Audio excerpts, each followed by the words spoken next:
From the beginning of time, humans have told stories to pass along values and truth to upcoming generations.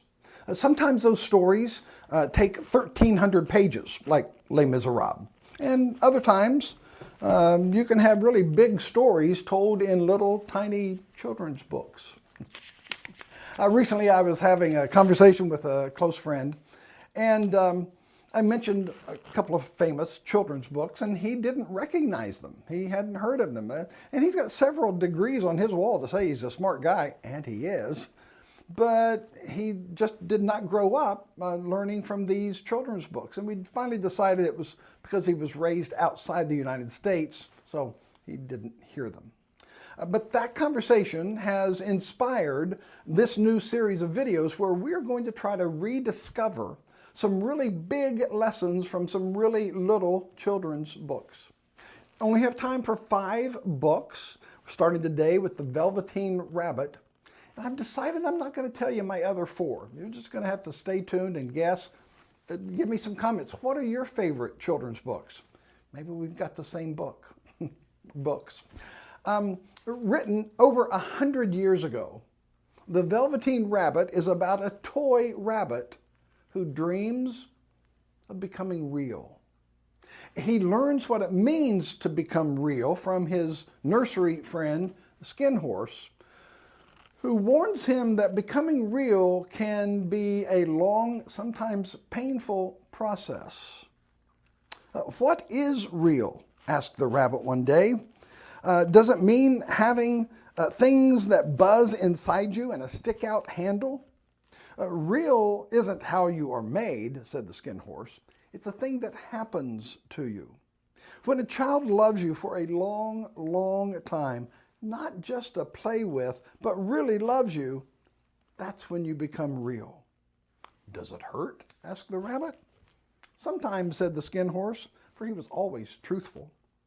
But when you are real, you don't mind being hurt.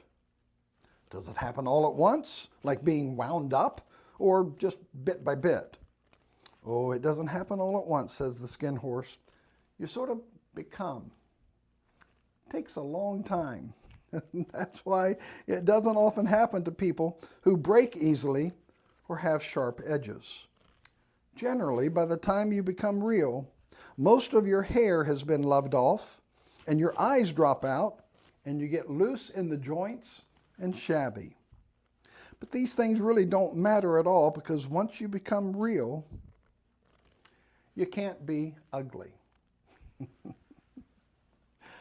So many lessons, so little bit of time. I'm just going to focus on one question that for me is the ultimate question to pick out from this book. And that is the question, what is it that's the key ingredient in making all of life's relationships to be real and authentic?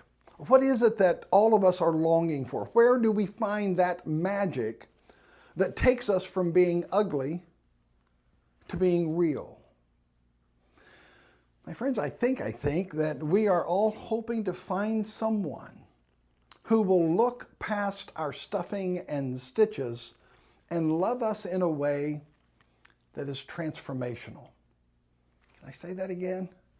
I think all of us are looking and hoping to find someone who will look past all of our stuffing and stitches and love us in a way that is transformational.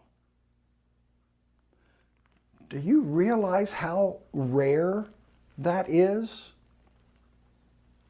Of course, for me, that kind of transformational love ultimately comes from God. It is His revolutionary love that creates the ultimate makeover in our lives and transforms us from being ugly to being real. The Bible tells us that while we were still sinners, while we were still ugly, God loved us so much that He sent His only Son, Jesus, to live and die and live again so that we could be transformed into real. Now, here's the crazy part about the Christian story that maybe even goes beyond the Velveteen Rabbit story. You and I are invited, maybe even challenged, to pass on this transformational love to other people in our life, maybe even to those who break easy and have sharp edges. You have some of those people in your life? As we start this new week, let's make some nursery magic happen among our family and friends by sharing this transformational love, this Velveteen Rabbit love with those around us. Warning, it might be painful. Just saying. God bless. Have a great week.